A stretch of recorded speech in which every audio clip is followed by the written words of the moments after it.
Why would a militant communist become a follower of Jesus? What scientific evidence and experiences convinced him to radically change the direction of his life? Our guest today, scientist Cy Dart, is the author of a new book called Science and Faith in Harmony, which I had the privilege of writing the foreword for. How was religion viewed in your household? What was the journey to become a scientist? Do you have unanswered questions still? The whole idea seemed absurd. Wouldn't it be interesting if I gave a sermon? That is a satanic lie. Cy, great to have you on, and I'm so looking forward to just exploring your story and some of the things in this book. Well, it's great to be here, Sean, and I'm looking forward to interacting with you and sharing my story. Well, let's jump right in because you have a powerful, dramatic story. And from reading and learning about you, you have deep communist roots in your family lineage. Can you tell us how far back that goes, and maybe a little bit in particular about your parents and their beliefs? Well, it goes back 3 generations. All 4 of my grandparents were very left-wing. At least 2 of them were members of the American Communist Party, and my parents were members of the American Communist Party in the 30s. I have other relatives who were very active in unions. My grandfather knew Sacco and Vanzetti in Boston. I have deep roots in extreme left-wing politics, and that's how I grew up. I mean, I grew up with believing and surrounded by literature from the Soviet Union and believing strongly in communism.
And part of that was a very strong atheism.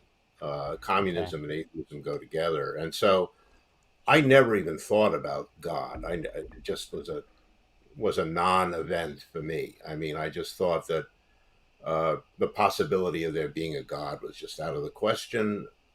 My father was a scientist. He was a chemist. And Okay. part of that was he was also very materialistic in terms of no interest in anything spiritual or outside of the natural world. And that's also was part of my heritage. And so Mm.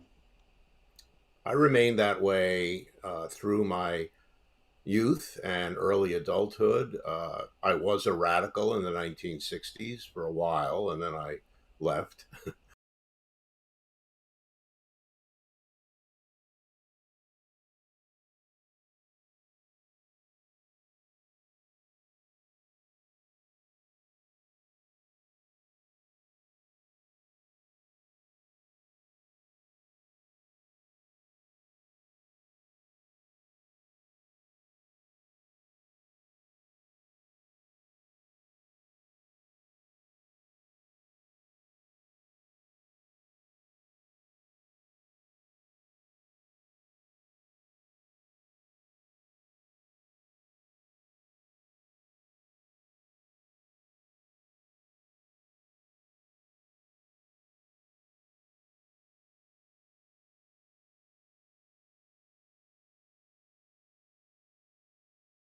But that's a whole nother story we won't get into.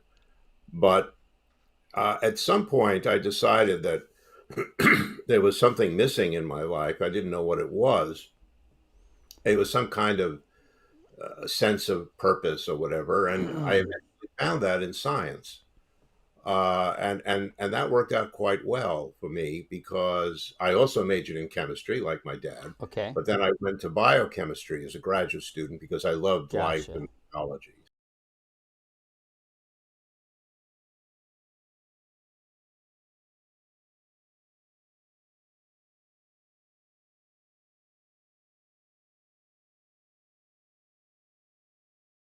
So, Let me jump in here before we get too sure. many steps ahead. I want to make sure Yeah, we understand some of your early childhood. If your sure. family was so deeply communistic, why not Hmm. live in the Soviet Union? Why did they emigrate to the States? That is a great question.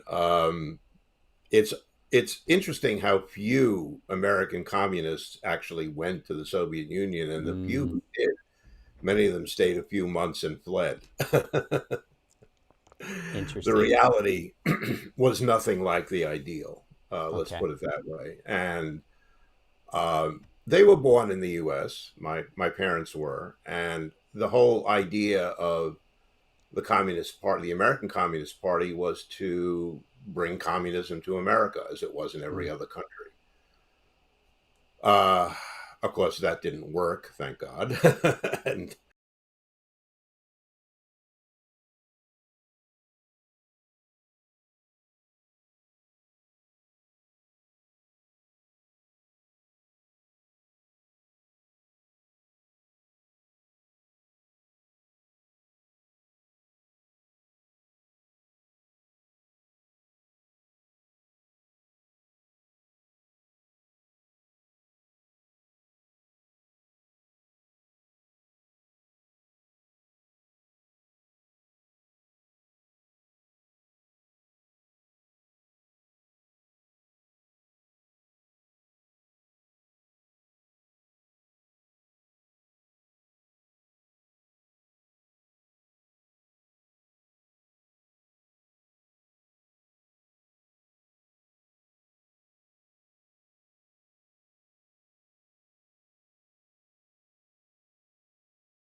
uh, they actually left the party just before I was born, right after the Second World War, but remained, especially my mother, remained a committed communist all of her life. Okay.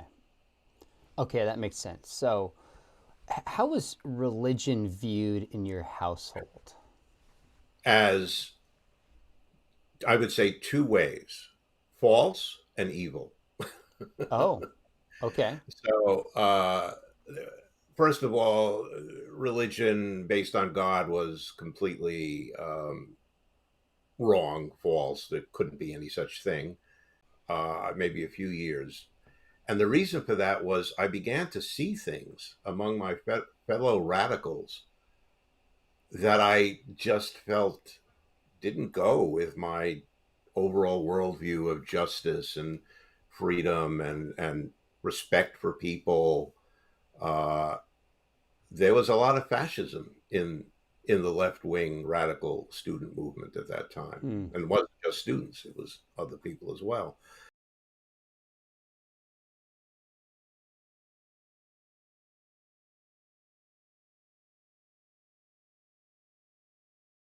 And I didn't accept that. I reacted against it. And there was one point it, when I actually just decided I'm done, and I just left the whole thing completely. And at that point, I had given up communism and everything else like it. Okay, so this is long before you really started to question atheism. You started Yes, to see, okay, I gave up all that left wing stuff in my early 20s. I was oh, still an okay. atheist, and I didn't know anyone who wasn't. I mean, the Catholic kids I knew went to mass, but they were not really religious. They just going through the motions mostly. And yeah, I didn't have any experience with religion whatsoever.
However, I actually did.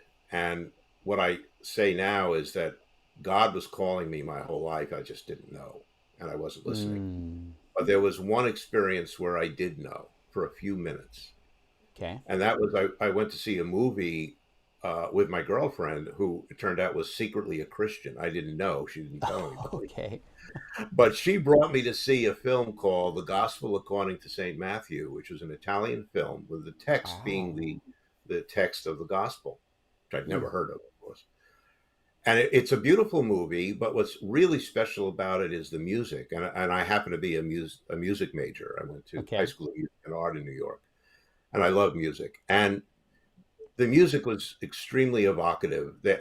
After the crucifixion, there's a long scene with Jesus being brought to the burial site, and there's a very somber, solemn Russian mass or hymn being played. It's very sad and very somber and Mm, very Russian.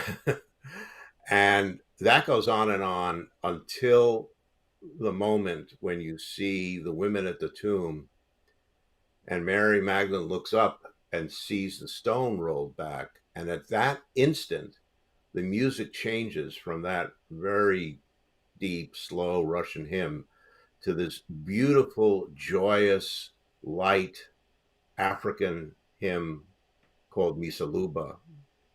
And the contrast in the music just had an amazing effect on me. And I remember clearly looking at that. I understood that this was showing the resurrection. wow. And I said, it might be real, Wow. because the emotion that I had from that musical maneuver was so strong and powerful. I hadn't felt that way before. But after a few minutes, I said, no, no, that's just a trick. Yeah, that's the trick of the filmmakers. They knew they were going to get an emotional Huh. reaction from people who like music, so that's not real. Well, now of course I know it was real. It was God putting me there and showing me the truth in a way that I recognized for a few minutes. But then, of course, I couldn't accept that. We had these And I had other other experiences like that. You I'm had sorry, these go ahead. other dramatic experiences, dreams that we're going to get Yeah, to. But that's yeah, amazing. As a teenager, very secular, you have that moment, quickly put it away, but it stayed with you and you yeah, recall it now looking back. That's yes. powerful. So, what was the journey to become a scientist? What did that take? What was that decision for you like? Well, as I said, it was a easy decision to make because although I loved history and there were other things and music, there were other things I liked. Science did something for me that kind of filled this gap, Okay. which I thought was, as I said, a gap in purpose. Maybe even some people would call it a spiritual gap because I definitely had a Huh. spiritual gap. But science is very spiritual when you really get into it. It's about the world. It's about God's creation. So even if you don't call it that, that's what it's about. So there's a spirituality baked into science that a lot of people don't realize. But if you ask most scientists, even atheist scientists, and you explain spirituality in the right way, they will say, "Yeah, that's true." So I loved it, and I love chemistry. Biology was too hard for me because it's too much to memorize. But I love Okay. studying chemistry, and biochemistry was great because it brought the biology in, but it was still chemistry. Hmm. And the then things started to get strange. It started when I was a chemistry major, and I had to solve this equation called the Schrodinger equation, which is related to quantum mechanics. And it's all very mechanical. You get instructions, you solve things, you do what you're supposed to do in math. But when you look into what it's all about, quantum mechanics is very, very strange. And I'm sure you've heard this before. Yeah. I mean, there are things about quantum mechanics that don't make sense. And um, when you learn it in school, you're just taught, okay, this is how it is. It's true. It's real. It works. And we can't understand the philosophical whatever behind it, but you don't care. You don't have to worry about that. Well, I did worry about it. Remember, I grew up in a very materialistic reductionist idea that you just follow the equations and you follow the science and you everything makes sense and you can predict everything. No, you can't. It turned out Hmm. can't predict things with quantum mechanics. Not only that, but the uncertainty principle, Heisenberg's uncertainty principle, which is part of quantum mechanics, specifically says that you can't know certain things. Not that we don't know them yet. You can never know the position and the momentum of an electron at the same time. That's critical. If that weren't true, we would not be speaking this way. Hmm. It's an absolute fact, and that destroyed an entire building block that I had in my mind on why I wanted to be a scientist was that you can know everything eventually with science. Turns out you can't. There are many other things that say the same thing, by the way. So that was a little bit of a shock to me. And then when I was learning biochemistry and I was learning the details of how life works, and you may have heard this from other people, it's astonishing. I mean, Steve Meyer has written about this, Yeah. and many other people have. But when you look at the way that proteins are made and the incredible complexities of those chemical reactions, yes, they're chemical reactions, but where do they come from? I mean, and I remember hearing hearing my professors talking about this and feeling a chill up and down my spine. And I had the same feeling when I taught it later. It's like, this is just incredible. And all of that, biology, quantum theory, a lot of other things, began shaking the bedrock foundation of my atheism or of my reductionist materialism, which was part of the atheism. And I began thinking, at some point that, maybe I don't believe in God, but, maybe there is something else. There's something Hmm. beyond just science. Sometimes it's called scientism. It's only science is the only thing Yeah. that's real. I didn't know what it was. And as you said before, it was the 60s, and there was a lot of stuff going on in the culture. There's New Age and, spirituality. And I didn't take drugs, but, psychedelics were everywhere. And that was supposed to be a whole new way of reality. And so I started thinking about all of that. I read a few books on mysticism. Didn't really impress me much, but I mean, I didn't understand them. Tried to look into Buddhism. That didn't do anything for me at all. But I started thinking the following thought: maybe I'm not really an atheist. Maybe I just don't know. Maybe I'm an agnostic. I mean, I certainly don't believe in God, but I can't be sure that there's no God or there's no something else, whatever that might be. It might not be God. It might be the universe, we all know about this spirituality, not religious stuff, right? And that's where I was. And I stayed that way for quite a while. In the Mm. middle of that period, I had my first dream, the first dream that you mentioned, where, Okay, hang on for 1 minute yeah, before we jump. we won't do that right now. This is important. I want to get to the dream. See, this Sure. started during your college time. So Yeah, you had this kind of spiritual experience seeing the Gospel of Matthew in high school, but you put it away after 5 minutes. It didn't really put a right, dent in your materialism. It was right, kind of the quantum mechanics and the complexity of life that started to make you question scientism and materialism as a right. college student. That's in the That's time that right. you really had And that, right? excuse me. Yeah, and as a graduate student as well. And Okay. yeah, I think the only thing I would add is that what I learned from science was what it did was it broke down my absolute resistance to even consider the idea of anything beyond science. Mm. It broke down my what I often call the, the walls of my prison in atheism.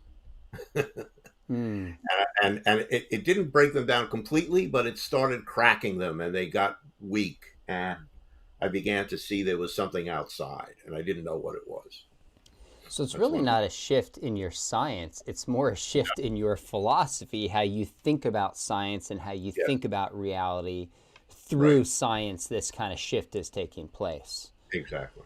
Did you know any Christians at this time? Did you go to church at this time? Or there's nothing positive towards God? It's just slowly breaking away materialism during this period. Is that fair? Yes, the latter. I Okay. didn't know any Christians. I had never been to a church. First time I went to a church, which I'll talk about in a minute, well, I was in my 40s. Oh, wow. Okay.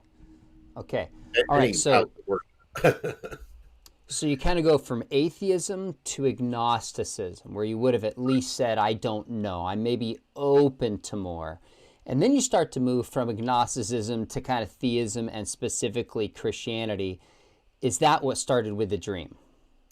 Yeah, and the first Okay. dream I was fairly young, and I was probably still an atheist, verging on agnosticism, but I was had no interest in God. And what happened? This was the dream where and I should just say, all of this is in my first book, which came Yeah. out in 2019, The Works of His Hands, and I describe all of this in detail. But the general first dream was a nightmare where I was hanging on by my hands on a cliff, hanging Mm. down about to fall, and I heard a voice say, "Just let go." And I thought that was crazy because if I let go, I'll fall. But the voice was insistent, and eventually I said, "Well, I have nothing to lose," so I let go. And when I did, the world turned 90 degrees as soon as I let go, and I instead of falling, I was lying on the ground on Mm. my stomach. And I looked up, and there was a man standing there who was the voice. And I woke up, and I had no idea what that was, what it meant. I just, but never forgot it. It was such a powerful dream. Yeah. Yeah. And then later, when I was in the phase now of starting to think about it, maybe there is something else, Actually, it was even later than that. I should say the second dream that I had, I was already thinking about Christianity. I Okay. had been to a church. I had been brought to a church by a friend of mine. It was in my 40s. It was the first time. I was terrified. I'd never stepped into a church before, and I was Okay, sure. let me jump in. I'm sorry to Okay, do this. So I'm going your to ask. your materialism is being questioned, quantum mechanics, origin of life, Right. in your 20s, Yeah. and then it's not until your 40s, like Right. 20, 25 years later, that Right. this has been brewing in your mind. So for that 2 decades, you were just doing your work, and in the back of Right. your mind, just somewhat being increasingly open to the idea of God. Like, what was happening in your mind over those 2 decades before we jumped to church? You're absolutely right. I mean, in my 30s, like many people in their 30s, I was making a career. Okay. I was working at science. I was writing papers. I was publishing. I was doing experiments. I was running a lab, etc. I wasn't thinking about any of this.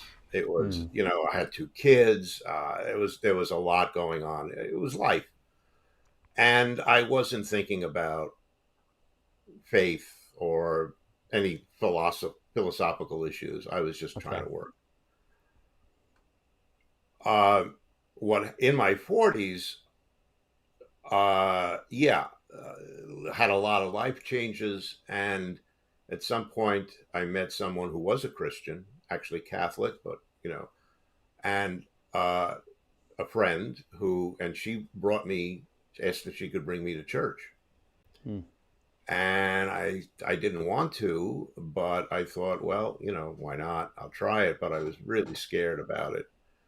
I had heard horrible things about churches and Christians in general, and I thought, and this was a Catholic church, so the Catholics were the worst according to my upbringing, Hmm. and I just thought, I would be, I don't know, something bad would happen to me.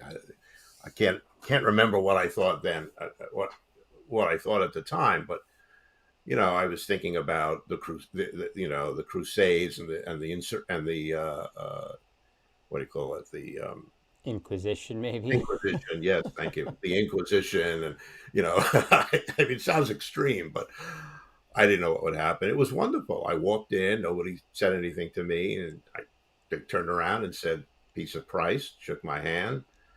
The priest gave a sermon all about love, Hmm. which nothing about damnation and sin and fire and brimstone, all the stuff I was worried about. So I went back a couple of times, Hmm. and I even remembered this movie I'd seen, and I decided to read that gospel according to Matthew, and I did for the first time. And then I decided to look at another book. I chose the book of Acts. And as I mentioned earlier, I love history. And when I read the book of Acts, this is history, I said to myself. This is not made up. This actually happened. You can tell if you're a historian, and I have to tell you, Sean, I mean, Hmm. if you love history and you read history, you can tell when something is history and when it's a myth or a legend or made up Yeah. thing. And the book of Acts was real. It happened. Hmm. And that really shook me. And so then I started thinking about God, Jesus, all of that. And that's when I had my second dream. Okay. Now, tell us about the second dream. So you went at 46. Is this dream when you're 46? Is this a couple years later? When was this? It was a little later than that. I might have been in my late 40s. Okay. I yeah, mid to late 40s. I don't know Okay. exactly. I'd been to church a few times and I'd read some of the Gospels, but not all of it. And the dream was that I was walking and I saw a structure that was a walled garden. I knew there was a beautiful garden inside, but I couldn't get in because it was all surrounded by a wall. And I tried to climb over the wall. It was too high and it was too Hmm. difficult. And I kept walking around looking for a place where there might be a way to climb up. Couldn't find anything. And then I passed a man who was standing there, and he said, what's the problem? And I said, I want to get into the garden there. And he said, well, why don't you use the door? Huh. And he pointed to a door, and I walked in. and there was the garden. And then I woke up. Okay. And I didn't have to think about that one. That was Jesus offering me the gift of faith. And all I had to do to get it was just walk inside. I didn't have to do anything else. I didn't have to prove myself. I didn't have to pass a test. I didn't have to answer questions. It was there. It was open. There was no lock that I had to pick or break or open with a key. It was an open door. And that dream had a very powerful effect on me. I realized that I wanted to believe, and I especially wanted to believe in Jesus Christ from what I had read in the Gospels and what I had been hearing and what I'd been thinking about. But I couldn't quite get there. There was still something holding me there. And, I thought about the first dream, and I realized that what Jesus had told me then was, you have to let go. And I never knew what that meant. Let go of what? And what it was to let go of everything that was, all my upbringing, my 20 years of indoctrination, my feeling that believing in God would just, be impossible for me because it would destroy my science. It would destroy my very essence of being. I couldn't quite do it. I wanted to, but I couldn't get there. And then I stayed that way for a few years. Wow. And then what happened next was that the Holy Spirit had mercy on me and realized God is like that, right? God is omniscient. And it was clear I wasn't going to be able to make that final step on my own. And the Holy Spirit came and dragged me across that threshold one day while I was awake. I was driving my car alone on a long distance trip between two cities. And I was listening to the radio, and I heard a Christian preacher. And he was really good, as often radio preachers are. I mean, by good, I mean, I don't have to tell you, Sean. Sure. His voice was able to really, give the force of the Spirit. And I turned off the radio and I started thinking, well, I like to talk. I mean, maybe it wouldn't be interesting if I gave a sermon. What would that be like? And the whole idea seemed absurd, but I started thinking about, well, maybe I talk about the origin of life or something scientific. And then I had this feeling come over me, which I, of course, cannot describe, but I was in a different time and place. I pulled the car over and stopped because it felt like partially having a vision. And in the vision, I was giving a sermon to a crowd of people who were sitting outside. And the sermon that I gave, which I remembered and I wrote down, and it's in the book, in the first book, basically said, and this is the core of it, that if you people who are all Christians, if you think that Jesus might not love you, I'm here to tell you that's wrong. He does, and I know that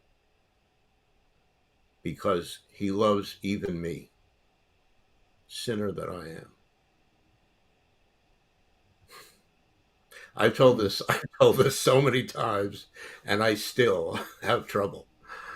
The feeling was, at that point, I opened my eyes and I burst into tears, and I said out loud, I believe. Wow. Because the Holy Spirit had come to me, given me those words. I had never thought of those words before. And the idea that Jesus would love even me was just overwhelming. And at that moment, and for the next, I don't know, half hour while I was sitting there trying to compose myself, I felt this overwhelming joy, relief, freedom, just born again. That was the moment I was born again.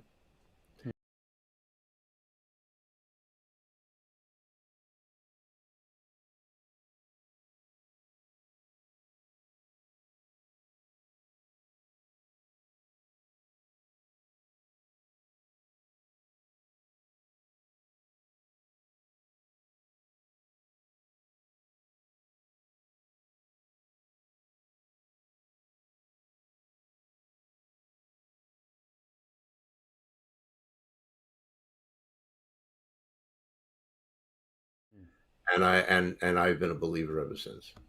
Hmm. Is it fair to say that intellectually you start to question materialism in college, get to Right, the Gospels, well, in particular Matthew, and then you go to Acts and are convinced this is a real report, this is true. But it right, was on that journey that you're like, the level of your own sinfulness became very real and it was right, personalized. So before then, it was a little distance, it was out there, maybe it's true, but doesn't affect me. And that was right. an awakening of your sinfulness, need for Yes. Savior right then and there. You got it perfectly. In fact, Hmm. I don't think I've ever said it that well. Hmm. That is exactly correct. Hmm. And you know, the emotional force of that realization was just literally overwhelming. Hmm. And you know, I've been pretty active online for the last few years, and with a lot of atheists, and some of them will ask me, what would make you go back and realize that, you know, rational atheism is correct? And I answer very honestly, that's absolutely impossible to happen. Huh. You know, the experience that I had coming to faith uh, will not ever be overturned. It's impossible. Hmm. It was so powerful. That's incredible.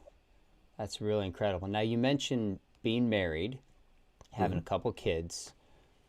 As much as you're comfortable talking about this, your journey, obviously, this is not you alone, but your life changes with your Right. wife, where she is at, how she's responded, obviously, the level you're comfortable sharing. But I love any insight about how that has played out that you're willing to share. Well, I can't go into details. That would be another hour and a half. But I will just say that when I said "sinner that I am," I meant it. That marriage did not last longer than the first, say, 20 years or so.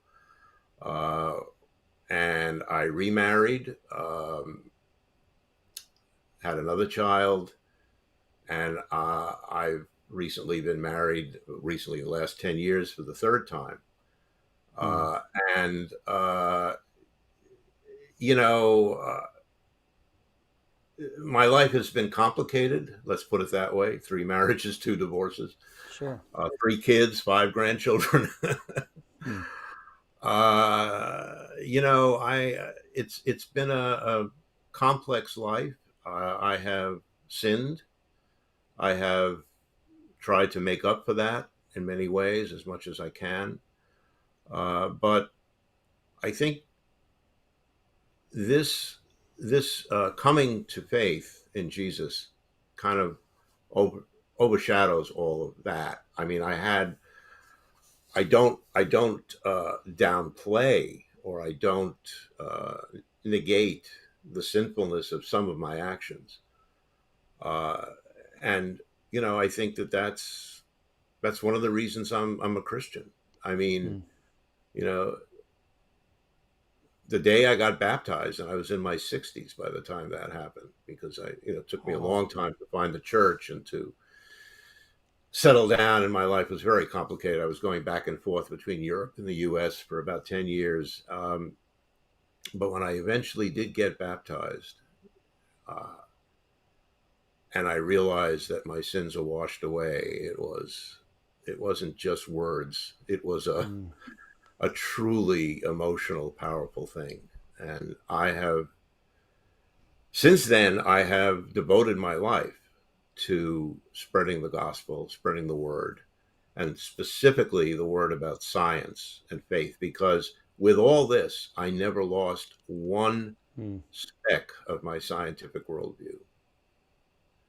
And what I now know is that there is no conflict whatsoever between a scientific worldview and a gospel worldview. They harmonize, which is the title of the book. That's right. They don't say the same thing. Just as two musicians who are singing or playing in harmony don't sing or play the same notes, then there's no harmony. But if they play different notes that go beautifully together, that's when you have the real beauty of music. And Hmm. you know, nothing does more for me than to listen to a great gospel choir singing in harmony, and it's it's the essence of prayer. We're going to get to some of the examples in your book, but I'm curious if you had any childhood friends from the 50s or 60s, college friends who you've reconnected with and have maybe been shocked at the change and where life led you. Tell us about some of those dynamics if they exist. Well, I actually wrote an article about that in Premier Christianity, and this is I had given it the title of "You'll Never Believe It." They changed the title, but I had a very good. My best friend as a youth was another red diaper baby. His parents were also members of the party. He also became a radical like me. We were communists together, atheists together. I kind of lost touch with him after high school, but at one point he came to my house and needed some money because he was running from the police. He was into drugs. He was into all kinds of stuff. It was the '60s. He didn't do well, and I never heard from him again. He disappeared until I think about 5 or 6 years ago, with the internet and Facebook, he found me. Wow. And we reconnected, and he said to me, "You'll never believe this. I married a wonderful Christian woman, and I'm now a Christian." And I wrote back saying, "You'll never believe it. So am I." Amazing. That's awesome. Yeah, that's a great story, and it's completely true. So, yeah, no, there are other people who did not go that route, and Sure. I do have some friends and colleagues who they're still friendly with me, but we're not in touch as much because they think I'm a little, off. Crazy. So you had some unanswered questions as an atheist, materialist, when it came to science. Now that you're Christian, do you have unanswered questions still? What are they, and how do you deal with them? Great question. Yeah, more. And the reason there are more is because I now look at science from the context of a Christian who believes that God created everything, including the laws of science, including us, including the world. But then the scientific. So I'm completely a follower of the Christian creeds and the Gospels, the Bible in general. I believe in inerrancy, all of that. But then the question comes in: okay, so God did all this. How? How did He do it? And I can't deal with that when it comes to things like the origin of the universe, that clearly was creation of God. But I also believe that God created life and human beings, because there's no other good scientific explanation for that. But there probably is a scientific way to look at that, and we don't know what it is yet. And I just said this the other day, when people say, uh, modern science doesn't agree with the Bible. Well, some of modern science doesn't, but then in 1900, modern science said that the universe was past eternal, that it was a steady state universe.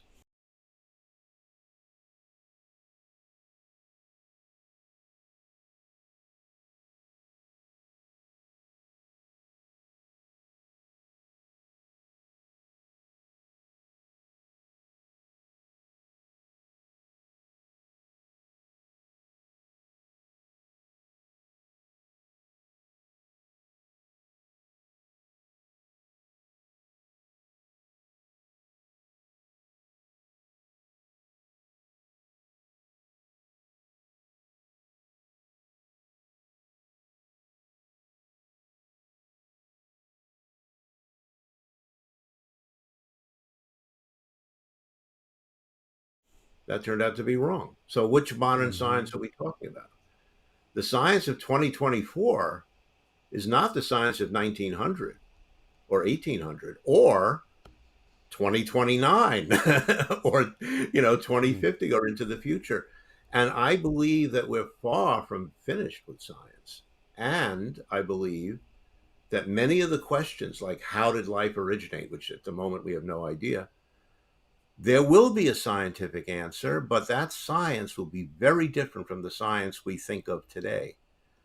And you know, Sean, that Justin Brierley has written a book uh, about the surprising rebirth of science, and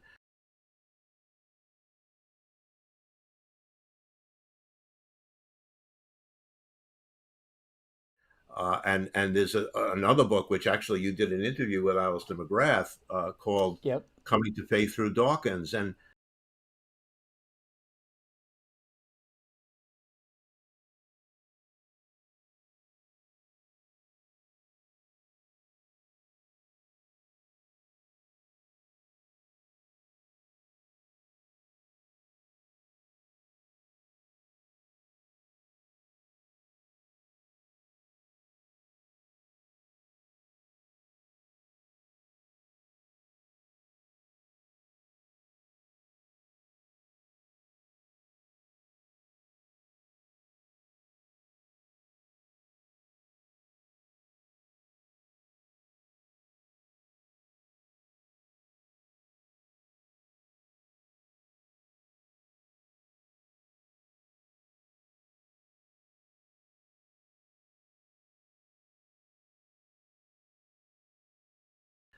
which I have an essay in. And the point is that atheism is becoming not so popular anymore, and especially atheism is turning against science in many ways, which is strange, right? We think of Mm. atheism and science together, not so much. And I may be a false prophet here, but I'm predicting that as time goes on, science will show us more and more that everything we Mm. believe in from God's word is true. Wow. And that's all I can say because Mm. I'm not smart enough to figure out how. But I do know that even in the mainstream biological literature where there's no theism involved, there are people publishing about the cognition of bacteria. They're Mm. publishing about all kinds of amazing things in biology, about whole new ways of thinking about evolution that have nothing to do with Darwin. Things that actually point to what we believe from reading Genesis. I can't go into detail because it gets really Sure. complicated, Yeah. Yeah. but that's my general view. But answering your question about what do I think Mm. about the questions, yes, there are questions, and I am firmly believe that when we're done, mainstream, absolutely correct science and biblical faith will tell the same story. Mm. They'll still be in harmony, but they'll be singing the same song. So, what's your response? In some ways, you've kind of responded to this, but I'm curious how you'd articulate it when somebody says, you know, Professor Gart, religion is a science stopper. We need to get rid of religion for science to advance. Religion has stood in the way of scientific advancement, and they could give some practical examples of how they think that's the case, maybe with Galileo, etc. So, in general, what do you say when you hear religion is a science Well, stopper? I just simply point out that that's a myth that was started in the late 19th century. It's very recent. Before that, religion and science went perfectly together. All the original scientists were Christians. You name a scientist from Robert Boyle to Galileo to Copernicus. Uh, uh, it, Look at Maxwell, Faraday. These people were not just Christians; they were devout Christians. They wrote almost as much about Christianity as they did about science. And Hmm. these are the founders of fields like chemistry, electricity, physics, biology. Uh, you know, um, Alexander Fleming, Lord Kelvin. These people were all Christians. This idea that religion and Christian, that the Christian religion and science are in conflict is nonsense. It always has been. It's a myth that was perpetrated in the end of the 19th century by a few people, and it caught on. It was then pushed by Bertrand Russell and others, and it became a dominant theme in our society. But it's wrong. It's dead Hmm. wrong. Hmm. So no, religion doesn't stop science at all.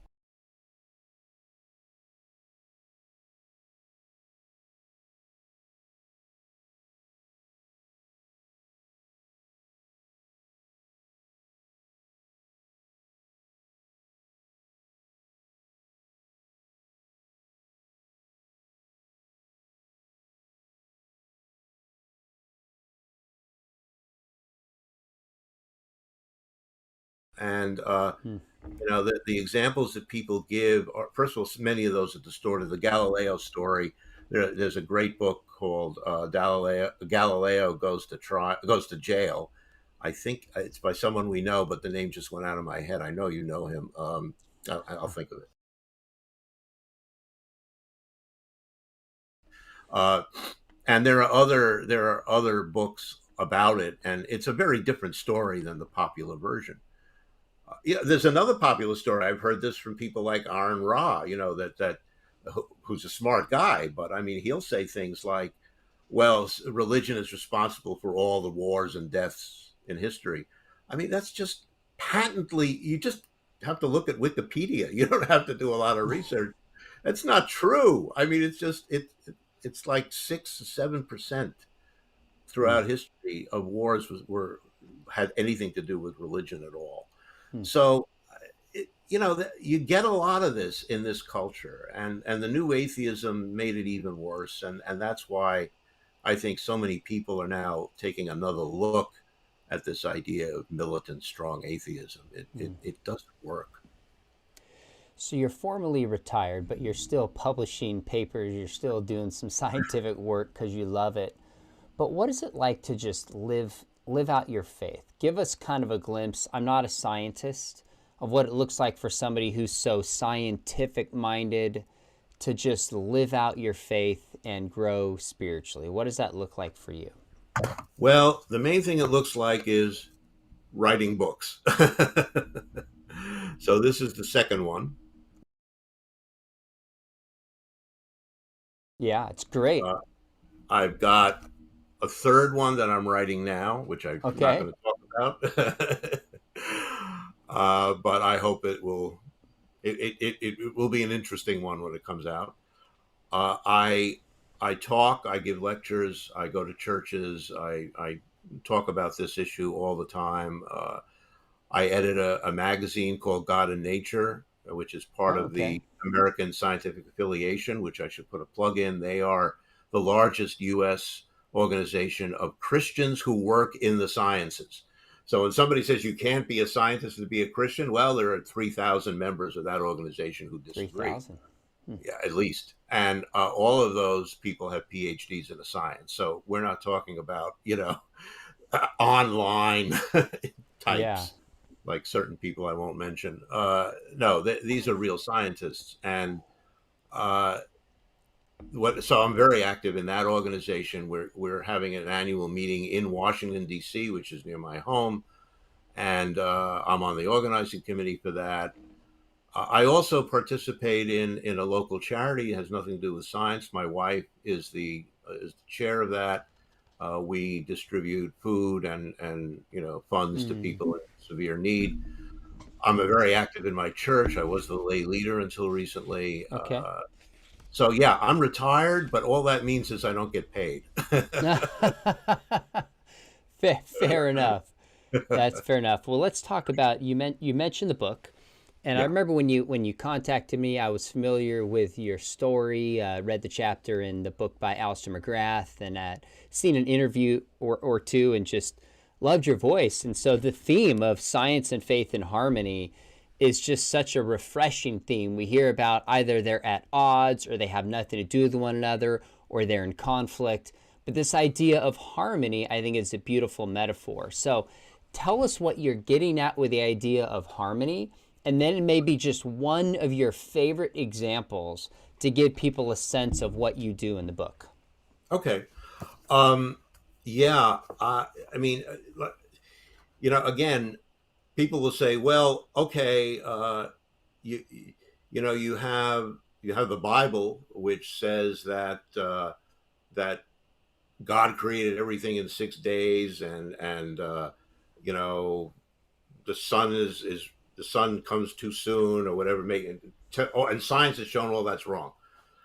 Well, what I say is, what the Bible says is that the universe had a beginning and that it was created by God. And what science says is the universe had a beginning. We don't know who created it. Sure. That's not in opposition. That's in harmony. And if you look at Genesis really carefully, you see that there's a lot of biological truth in it. Okay? I mean, God created the living organisms in the correct order according to evolution. So it doesn't give a Darwinian perspective, but it does talk about the creation of life, and what comes last? Human beings. What does science say? Human beings came last. And then now there are many other differences. Okay, science so far doesn't recognize the fact that we're made in the image of God, but I think that's going to change, because we don't have any other explanation for why human beings are the way we are. We're not just animals. We are spiritual beings. We are creative beings. We're artistic. We're musical. We're funny. We're all these things that no other creature is. Where did that come from? That didn't come from evolution. That came from the image of God, including our souls. So that's what I mean by harmony. They're not playing exactly the same notes. We're not expecting at this moment in time, modern science of 2024 is not saying the same thing that the Gospels say, or the Genesis says, or any part of the Bible. But they're not in contradiction. They're in harmony. So that's what I mean by the title. And I think the first chapter, I talk about that. I think one of my favorite chapters is called Quantum Reality 2. Just checking the time. I'm not going to be able to read the whole thing. But, there's something very interesting about quantum reality, which is in harmony with the nature of Jesus Christ. One of the things that, atheists and I myself used to say is, how can you say that Jesus Christ is fully human and fully divine? That's a logical impossibility, right? I mean, if you have a piece of wood, it's wood. If you have a piece of metal, it's metal. It's not both. It's impossible. Well, guess what? If you look at quantum theory and you look at what is an electron, well, it's a particle. It's a little thing. It's a little piece of a particle that, moves around. It's also a wave, both. So what's the nature of an electron? It's fully particle and fully a wave. Who is Jesus Christ? He is fully God and fully human. That's what I mean by harmony. I love that. So science has shown that it's not stupid to say that Jesus Christ is completely divine and completely human. It's not wrong. It's not ruled out, because it's exactly what we hear about a basic unit of physical matter, the electron. Well, I'm interested that you picked that example, because that was one of my favorite ones in your book as well. Hence, I kind of snuck it into the forward. I was like, here's just a great example. And if we accept the levels of mystery in science, we should be able to accept some level of comparable mystery in theology. So drawing those connections, I think, are powerful. The metaphor you use here, I think, is great, and I think Christians should be on board with it, that if we do science correctly and we do theology correctly, they're going to be in harmony. Now, some people might read your book and differ over your take on science, differ over your particular theological nuance, Oh, yeah. which is fine. There's probably a time or two I was like, I don't know if I'm with you on that. But the idea of saying these are in harmony when we do it correctly, and you lay out models to do it, is what I just found so refreshing and insightful, and was honored to do the forward. So folks who are interested in the intersection of science and faith will find Science and Faith in Harmony a wonderful, wonderful read. You're doing great work. Let us know when your third book comes out, and maybe we'll have a conversation about that. But really quickly, did I miss anything in your story that's important you wanted folks to know? No, I mean, the what I always like to close with is just a very personal word to the audience, which is, if anyone ever tells you, especially if you're a student or a young person interested in science, that you have to choose between science and your Christian faith, that is a satanic lie. That is not Wow. true. Ignore it. Uh, Great scientists are Christians. Wonderful Christians can be scientists.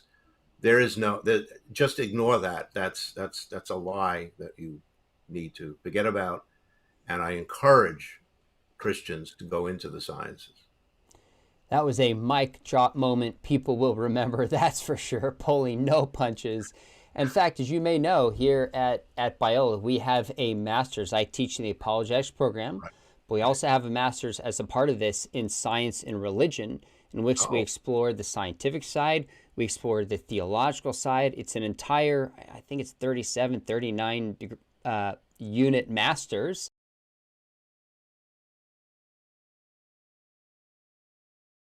in which we do wow. some basic apologetics, but the focus is on the intersection of science and faith.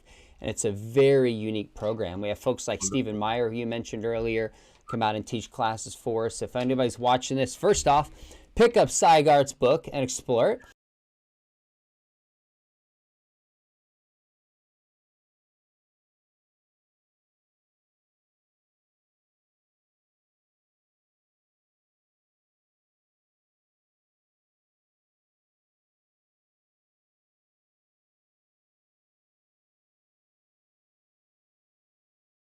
And then think about joining us at Biola to study apologetics or get a master's in science and religion to get trained in this. Thoroughly enjoyed this, Sai. I've been looking forward to this for a long time. Thanks for giving me the privilege of writing the foreword for your book. Looking forward to have you back again. Before folks click away, make sure you hit subscribe. We've got some other topics coming up and other conversations you won't want to miss. Sai, we'll do it again. Thanks, my friend. Thank you. It's been great.